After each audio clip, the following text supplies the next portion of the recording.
प्रिय विद्यार्थियों, आइए पढ़ते हैं उत्तर प्रदेश माध्यमिक शिक्षा परिषद प्रयागराज के कक्षा 11 के संस्कृत खंड में, संस्कृत के पद्य खंड में रघुवंश महाकाव्य। और आज यहाँ पढ़ना है इसका 7वां। तो देखते हैं 7वें में कहा क्या गया है। 6 तक पढ़ चुके हैं। बीच में विद्यार्थी थोड़ा आलस्य करने लगा था तो छूट गया है, नहीं 2 दिन और चलता, यानी कि लगभग 2 दिन में 4 पद्य हो जाते हैं। 4 पीछे हो गया है। चलिए आज 7वां देखना है, थोड़ा देखते हैं इसको। इसके पहले तक आप पढ़ चुके हैं कि गाय की सेवा इस तरीके से की गई मानो परछाई चल रही हो। तो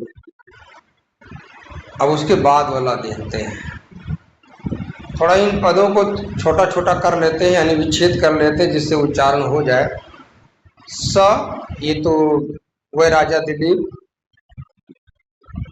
न्यस्त चिह्नाम अपि, न्यस्त अलग होगा, चिह्नाम अलग होगा। थोड़ा ध्यान दें, लोग चिन्ह कहते हैं, चिन्ह शब्द अशुद्ध है, शुद्ध शब्द होता है चिन्ह।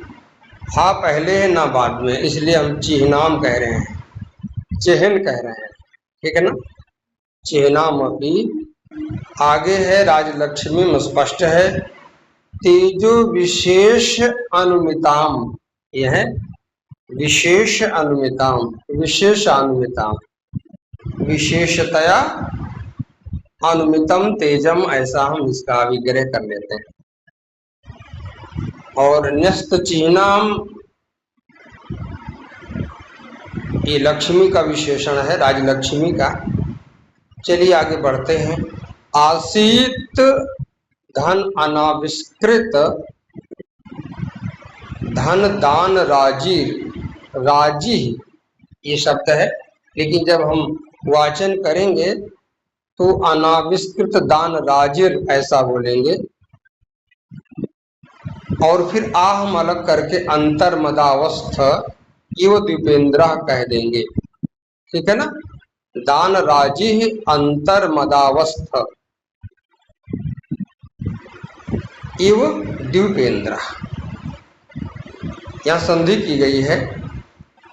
आसीत धन अनाविष्कृत, धन दान राजी, धन अंतर मद अवस्था,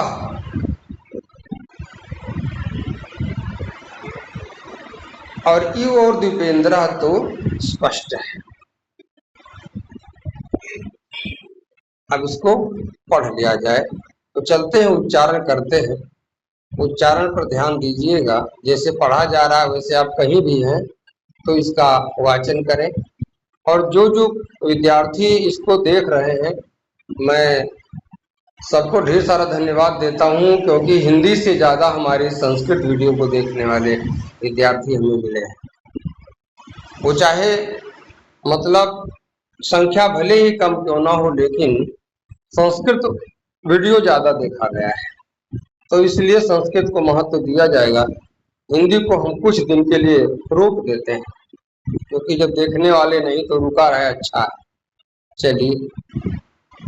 सन्यस्त चिह्नामपि राजलक्ष्मी, सन्यस्त चिह्नामपि राजलक्ष्मी, तेजो विशेषानुमितां दधानः, तेजो विशेषानुमितां दधानः, आसीदनाविष्कृतदानराजिः, आसीदनाविष्कृतदानराजिः, अंतर्मदावस्थ इव द्वीपेन्द्रः, अंतर्मदावस्थ इव द्वीपेन्द्रः, अंतर्मदावस्थ इव द्वीपेन्द्रः, अंतर्मदावस्थ इव द्वीपेन्द्रः, इव द्वीपेन्द्रः, थोड़ा दा का बलाघात करेंगे, इव द्वीपेन्द्रः,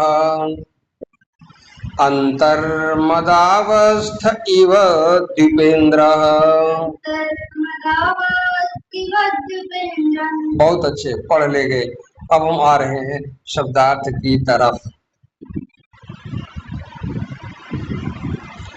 पहले ये जान लेते हैं इसमें कहा क्या गया है, ठीक है ना। तो इस पद में ये बताया गया है कि राजा होने का सारा वेशभूषा छोड़ देने के बाद भी राजा दिलीप ऐसे लगता था कि लक्ष्मी को धारण करने वाले कोई राजा है। जैसे एक गजराज होता है, उसके अंदर मदजल होता है लेकिन वो बाहर नहीं दिखता है, अंदर ही स्थित रहता है। जैसे छिपे हुए मदजल वाला गजराज शोभायमान होता है, ऐसे ही छिपी हुई राजलक्ष्मी वाले राजा दिलीप यहाँ शोभायमान हो रहे हैं। अर्थात जंगल में होने के बाद भी, चरवाहा बनकर चलने के बाद भी वो राजा के समान नजर आ रहे हैं। बात समझ में आनी चाहिए, ठीक है। चलते हैं, देखते हैं। सह वै राजा दिलीप,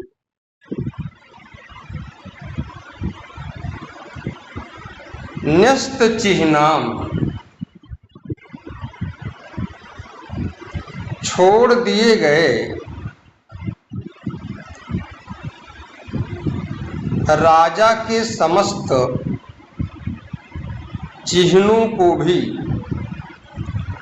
पुस्तक में राजा के समस्त वेशभूषा को छोड़ने के बाद भी, अब ना तो कुंडल पहने हैं, ना राजमुकुट पहने हैं, ना मतलब जो राजसी जो भी वेशभूषा होती है सब उतार दिया गया है। अब केवल एक भक्त के रूप में नजर आ रहे हैं। फिर भी राजा तो राजा है, उसके अंदर राजलक्ष्मी छिपी हुई। चलते हैं। राजलक्ष्मी को, ये कौन सी राजलक्ष्मी है? ये है अयोध्या के राजा की वो राजलक्ष्मी ने जो उन्हें छोड़कर नहीं जाना चाहिए। ध्यान दें, लक्ष्मी जब छोड़ के चल जाती है ना तो कई पीढ़ियों तक लौट कर नहीं आती। बहुत खास बात बोल रहे हैं, इसलिए घर में स्वच्छता, पवित्रता, पूजा पाठ इत्यादि कायम रखो। अगर सुकून से रहना है तो आगे बढ़ रहे हैं। सरस्वती भी ऐसे ही जाती है। तो चलते हैं। राजलक्ष्मी यानी राजलक्ष्मी को तेजो विशेष, चेहरे के तेज विशेष से, चेहरे पर एक खास तरीके का तेज था, चमक थी। तो मुख पर तेज विशेष से अनुमिताम अर्थात अनुमानित होने वाली, ये राजलक्ष्मी का विशेषण है। तधाना, धारण किए हुए, कौन धारण किए हैं? राजा दिलीप। लेकिन दिख नहीं रहा है, अंदर राजलक्ष्मी छिपी है, चेहरा बता रहा है, लेकिन कुछ भी ऐसा नहीं पहने कि लगे कि कहीं के राजा है। चलें आगे। आसीत अर्थात दिखाई पड़ रहे थे।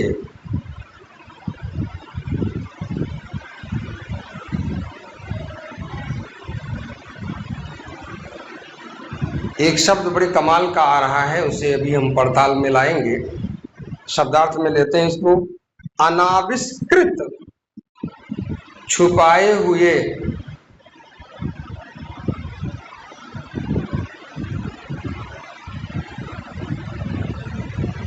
दानराजी, दानराज कहते हैं मदजल को। अभी मदजल क्या होता है, अभी हम इस पर चर्चा करते हैं। तो मदजल को ध्यान दीजिए, हाथी के मस्तक में एक विशेष प्रकार का पसीना पाया जाता है, जो जल होता है, पानी होता है, वो सभी हाथियों में नहीं होता है। जो राजा हाथी होते हैं यानी कि गजराज होते हैं, उन्हीं के मस्तक में होता है और उसी की खुशबू से वो मस्त रहता है। लेकिन वो मदजल बाहर नहीं टपकता, कभी कभी टपकता है, तो होता है ना, भले नहीं बाहर दिखता है। ऐसे लक्ष्मी इनके पास है ना, भले नहीं ये राजा का मुकुट उकुट लगाए, लेकिन राजा तो है ये हैं, ये बात कहने का मतलब है। ध्यान दीजिए। तो छुपाए हुए, अनाविष्कृत यानी छिपाए हुए दानराजी मदजल को अंतर्मद अवस्था, अपने अंदर मद जल को सुरक्षित किए हुए, छिपाए हुए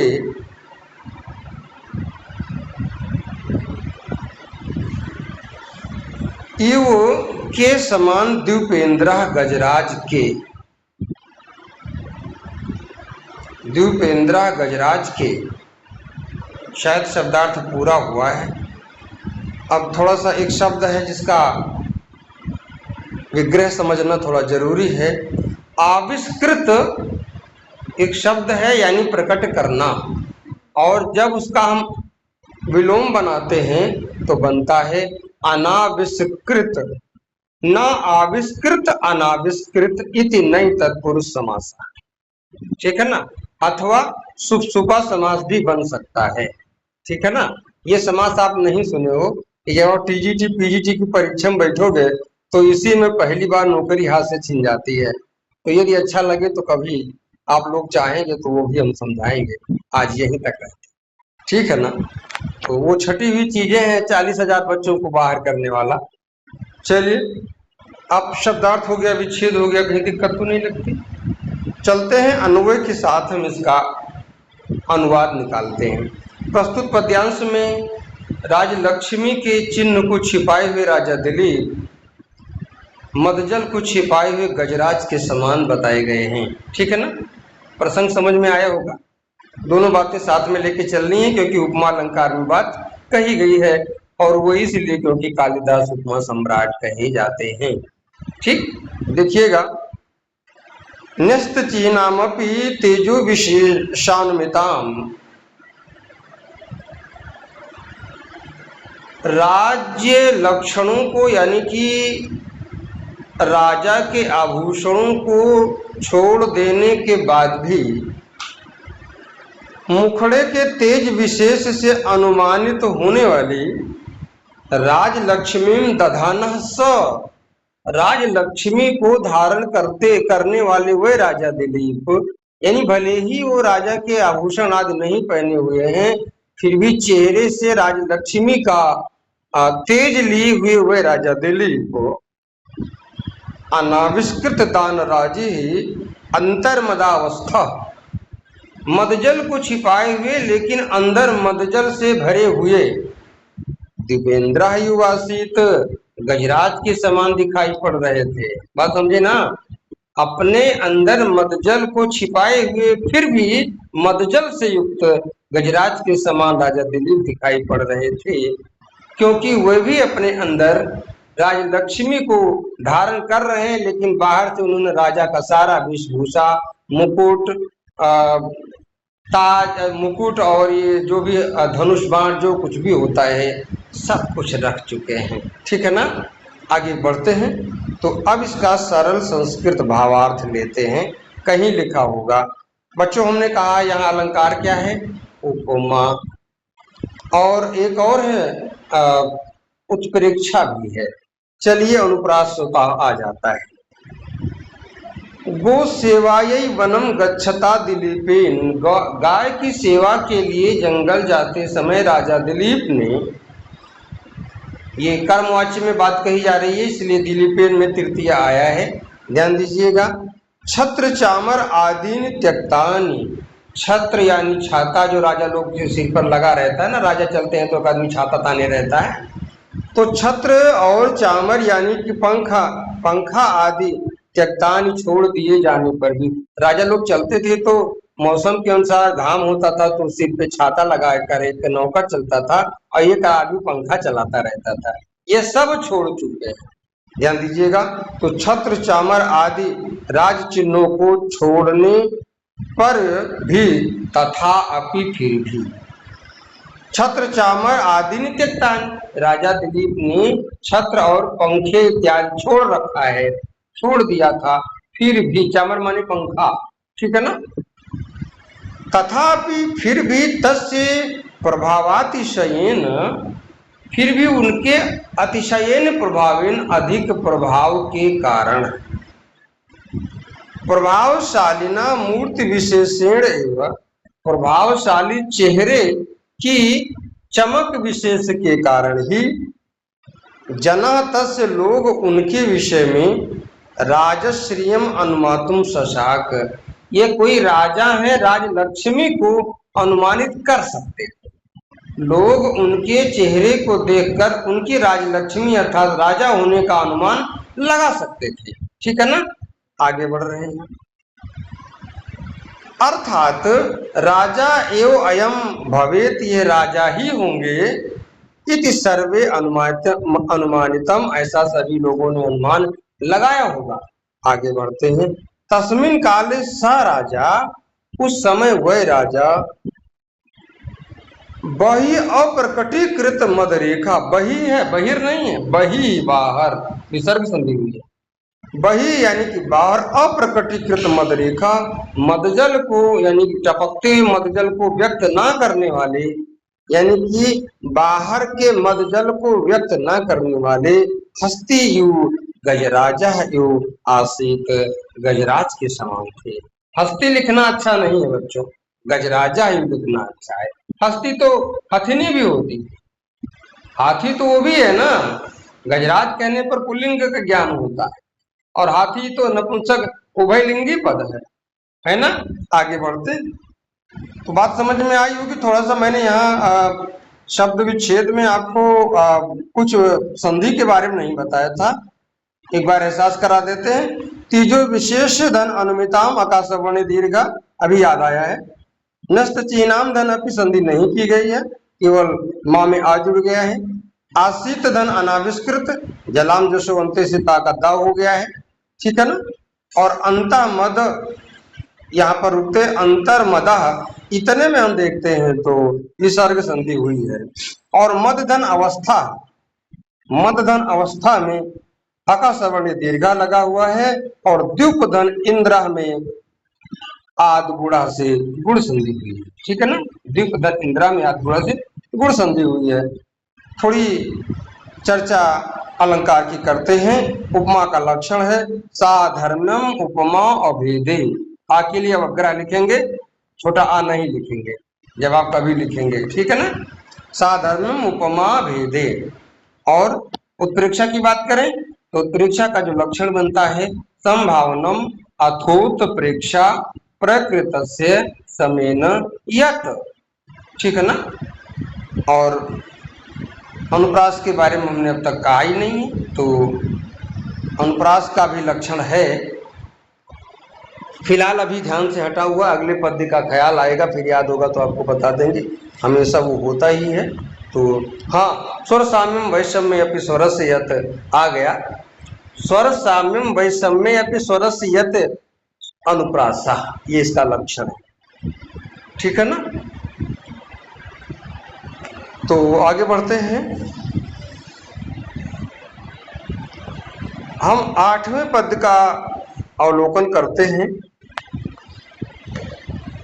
बड़ा ही खूबसूरत नज़ारा यहाँ दिखेगा, राजा कैसे दिख रहे हैं और यहाँ उनकी वीरता का एहसास हो जाएगा आपको, कैसे नजर आ रहे हैं। और जंगल में जाने वाले लोग, गाय वाय चराने वाले लोग, चाहे जितने बड़े आदमी हो, लता और पत्तियों से खेलना जरूर मजबूर हो जाते हैं खेलने के लिए, खेलना शुरू ही कर देते हैं चाहे कोई भी।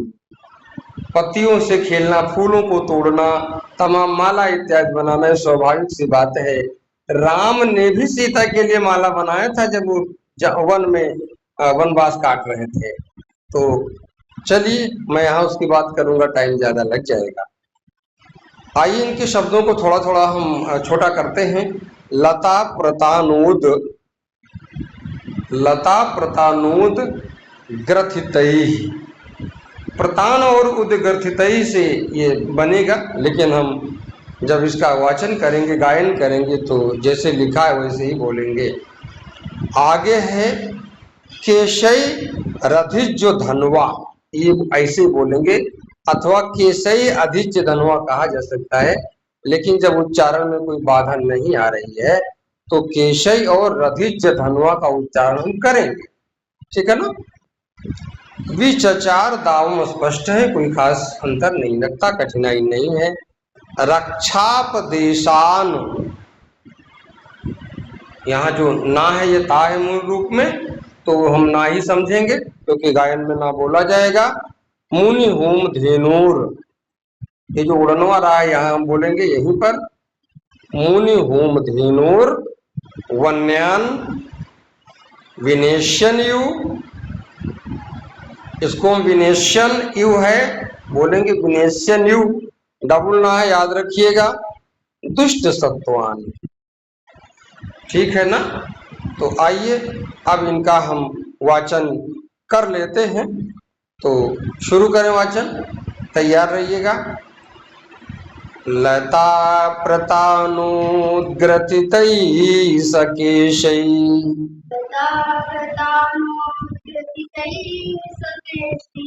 रधिज्य धन्वा विचिचारदाम्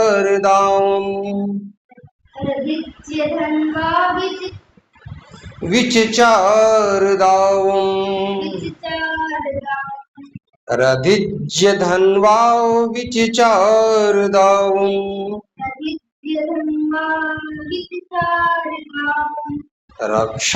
रक्षापदेशान् मुनिहोम धेनोर्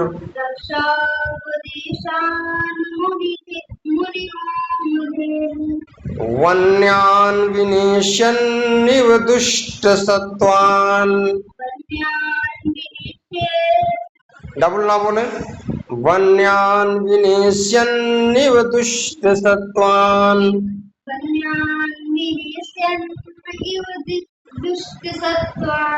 वन्यान् विनेश्यन्निव दुष्टसत्त्वान्।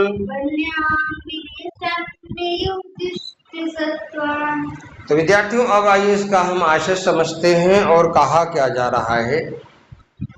लता प्रतान, लता तो आप जानते हैं, लताओं से, लता आप देखे हैं जो लतादार जैसे एलोवेरा इत्यादि होता है, जिसे गांव वाले एलोवेरा नहीं उसको क्या कहते हैं, कौन सा है, एक औषधि है जो हम गिलोय है ना, तो गिलोय इत्यादि जो होती है जिसको गांव वाले बंवर कहते हैं, तो उससे तोड़ करके उन्होंने अपने बालों को बांध रखा है बढ़िया से स्टाइल से, खूबसूरती में, क्योंकि राजा लोग सुंदरता से बाल वाल थोड़ा बड़े रखते थे, आपने तमाम देखा हुआ है। तो लता प्रतान यानी लता तंतुओं से, यानी कि गिलोय आदि लताओं के धागे से उद्ग्रथितई बांधे गए। उद्ग्रथित का मतलब है बांधे हैं अपना, क्या, सा यानी वह राजा दिल्ली, केशई बालों वाले, यहाँ पर साथ का अर्थ निकलेगा केशों से युक्त। अधिज्य धनुवा, धनुष धारण करके, पिछले पद में हमने धनुष छोड़ने की बात की थी, लेकिन ध्यान रहे गाय की रक्षा के लिए धनुष लिए, बस मुकुट इत्यादि त्यागे थे जो इसके पहले चर्चा हुई है, थोड़ा सा उसमें आप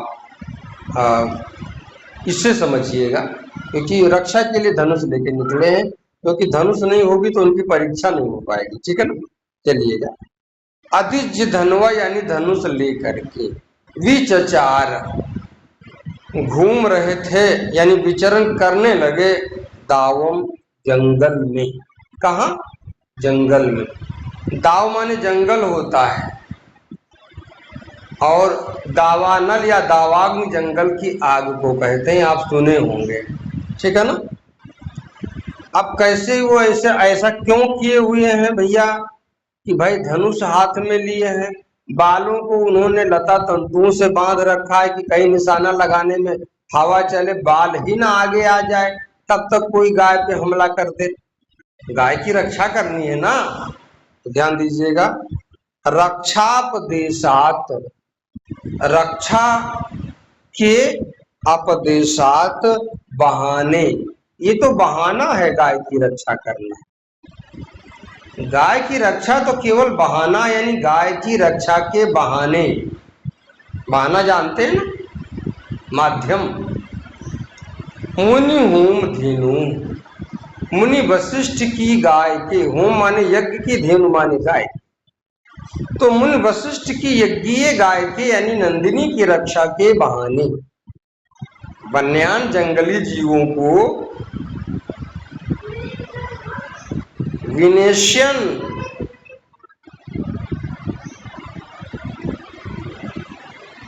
अहिंसा की शिक्षा देते हुए, मानो शिक्षा दे रहे हैं। जितने दुष्ट जानवर हैं ना, उन्हें बता रहे हैं। देखो क्या लिखा है, दुष्ट सत्वान। दुष्ट यानी कि हिंसक जानवरों को, हिंसक पशुओं आदि को, हिंसक पशुओं आदि को मानो विनेशन इव, मानो शिक्षा देते हुए आसित, यानी कि आसित नहीं है, विचचार, विचरण करने लगे। आसित नहीं है यहाँ पे, विचचार, आसित का विकल्प लगाया है, विचचार। लिट लकार का पद्य है, यानी कि पद है, और चर धातु है, घूमने के अर्थ में। ठीक है ना, चलते हैं अब थोड़ा सा इसका व्याकरणात्मक विच्छेद समझते हैं। लता प्रतान धन उद्ग्रथित, लता प्रतानई उद्ग्रथित, यहाँ पर तृतीय तत्पुरुष समास का पद बनेगा।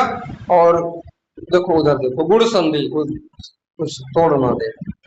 आगे है केशई धन अधिज्य है, यहाँ पर देखते हैं केशई धन अधिज्य। ध्यान दीजिए, केशई और अधिज्य में विसर्ग संधि, विसर्जनीय सा और सत्सुरु का प्रयोग किया गया है। आगे समझते हैं, इधर चले आओ, हाथ कट जाएगा, इधर आओ। विद्यार्थियों, एक छोटा सा बालक है जो पहाड़े पर जब आ जाता है अपना शरारत करने, तो कुछ खुराफात कर रहा है, देखो नहीं तोड़ देगा। ये भी हमारा समय इसी में बर्बाद कर रहा है। चलो आगे देखो, समय की कमी है, उसको भी ले आओ। विचचार यानी कि ये लिट लकार का पद है, मैंने चर्चा किया है, और अधिज्य पद में लेप प्रत्यय लगाया गया है।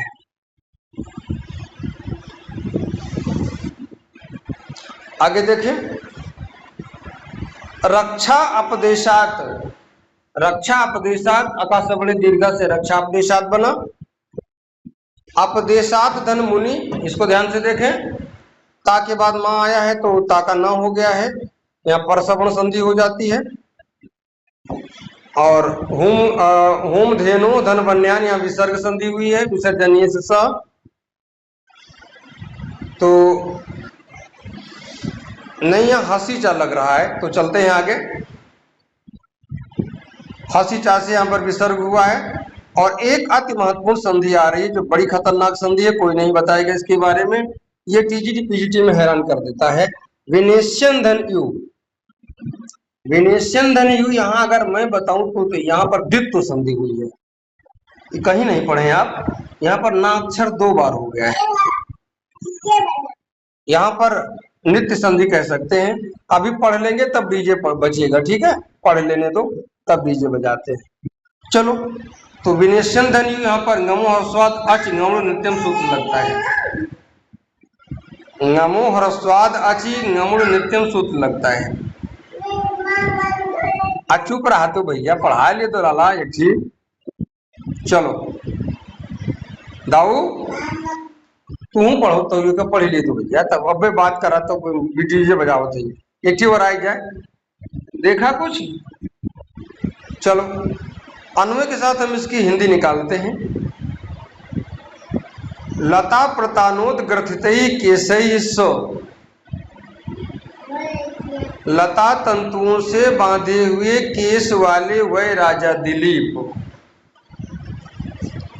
मुनि होम धेनु, मुनि होम धेनु, मुनि वशिष्ठ की यज्ञ की गाय के रक्षापदेशात, रक्षा के बहाने, देखिएगा, वन्यान दुष्ट सत्वान, जंगल के दुष्ट जीवों को विनेशन यु, मानो शिक्षा देते हुए, मानो अहिंसा का पाठ पढ़ा रहे कि भैया सावधान रहो, होश में रहो, कोई भी हिंसक जानवर, खरगोश आदि सीधे जानवरों को नहीं मारेगा, और नहीं अगर मारोगे तो ये हमारा धनुर्बाण रख लियो, देख लियो, हमारे रहते समय किसी को तकलीफ नहीं होगी। बहाना तो गाय का एक विकल्प है। तो हो जाने तो यार, पढ़ लेते फिर अभी बताते हैं, चोट खाइए वो। आगे देखिएगा, तो विनेशन यू मानो शिक्षा देते हुए दावम विचार जंगल में घूमने लगे, अर्थात उस जंगल में विचरण करने लगे। अब खाली हिंदी सुनाते हैं। लता तंतुओं से बांधे हुए केस वाले वे राजा दिलीप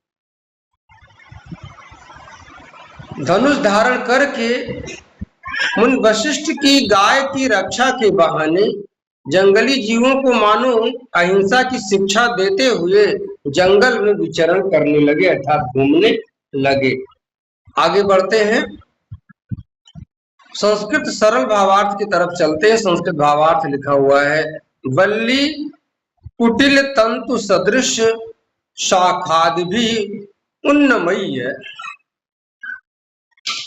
लताओं की टेढ़ी मेढ़ी तंतुओं और शाखा इत्यादि से उनको तोड़कर निकाल करके, यानी कि पेड़ों की डालों से लटकी हुई लताओं को तोड़ करके गुम्फितई केशई अपने बालों को बांधे हुए, केशों को संवारे हुए, उपलक्षिता दिखाई पड़ने वाले स राजा दिलीप, वह राजा दिलीप आरोपित मौर्वीक धनुष्मान, धनुष पर तीर चढ़ाए हुए, सन्नित शेषा ऐसे दिखाई पड़ते हुए, मुनि होम धेनु नंदिन्या रक्षण व्याजात, मुनि वशिष्ठ की यज्ञ की गाय नंदिनी की रक्षा के बहाने कानन समुद्भवान सिंह आदि हिंस्र जंतु, जंगल में जन्म लेने वाले सिंह आदि खतरनाक जीवों को, हिंसक जीवों को शिक्षयन मानो समझाते हुए कि कहीं गाय देख करके इस पर हमला या ललचा मत जाना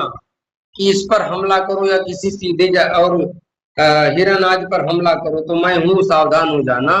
तो मानो उन्हें अहिंसा की शिक्षा देते हुए काननम वनमुआ बेचरत जंगल में घूम रहे थे। सन इति शेषा एक जगह लिखा हुआ है, समझ लेते हैं। सन धन इति है ना, ऐसे ही विनेशियन धन यू, इसका विच्छेद नोट करें, कमाल का विषय है। विनेशियन धन यू, ना के बाद ई आया है, अगर कहीं भी हलंत ना के बाद कोई स्वर आएगा तो वो डबल हो जाता है, इसीलिए विनेशियन न्यू लिखा हुआ, डबल ना हो गया है, ठीक है ना। यही है द्वित्व संधि। नमो हर्षवाद आज नमो नित्य में सूत्र लगता है, बड़ा अटपटा सा सूत्र है, आप सुन के भी ताज्जुब कर रहे होंगे। तो तमाम ऐसे हमारे शिक्षक बड़े भैया लोग जी हैं, वो लोग जान रहे हैं मैं कक्षा 11 के बच्चों की बात कर रहा हूँ। कौन आप हमारा वीडियो देखने ही वाले हैं, और देखें तो अच्छी बात है। तो आज यहीं तक रोकते हैं, और यहाँ पर उत्प्रेक्षा अलंकार हुआ है क्योंकि क्रियापद के साथ विनेशन यू, यहाँ पर क्रियापद के साथ यू लगाया गया है, तो उत्प्रेक्षा अलंकार है। जब भी क्रियापद के साथ लगता है तो उत्प्रेक्षा अलंकार हो जाता है, ठीक है ना। तो बस आज यहीं तक। हाँ, उत्प्रेक्षा का लक्षण जान लीजिएगा। संभावनम अथोत प्रेक्षा, बोलो, संभावनम अथोत प्रेक्षा प्रकृतस्य समय नियत। तो आज यहीं तक, 9वीं 10वीं के लिए अगले वीडियो का